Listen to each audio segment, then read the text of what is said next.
ഈ മഹത്തായ പെരുന്നാൾ ദിനം ഹറാമിലേക്കും മറ്റ് അനാവശ്യമായ മാർഗത്തിലേക്കും പോകാതെ ജനങ്ങൾ തമ്മിലുള്ള സ്നേഹം നിലനിർത്തുന്നതിന് വേണ്ടി ഉപയോഗപ്പെടുത്തുകയും ദാനധർമ്മങ്ങൾ വർദ്ധിപ്പിക്കുകയും ചെയ്യണമെന്ന് ഞാൻ അഭ്യർത്ഥിക്കുകയാണ്.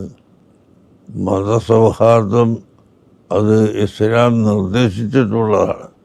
ഒരിക്കലും അതിനെതിരായി ഖുർആനിൽ നിന്നോ ഹദീസിൽ നിന്നോ മുൻഗാമികളുടെ ചരിത്രത്തിൽ നിന്നോ നമുക്ക് കാണാൻ സാധിക്കുകയില്ല.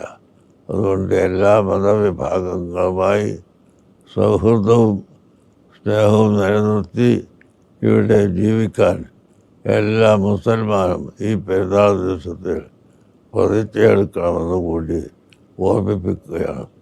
സർവശക്തൻ അനുഗ്രഹിക്കുമാറാവട്ടെ. എല്ലാ ജനങ്ങൾക്കും എല്ലാ വിഭാഗത്തിനും എൻ്റെ എല്ലാവിധ പെരുന്നാൾ ആശംസകളും അറിയിക്കുന്നു.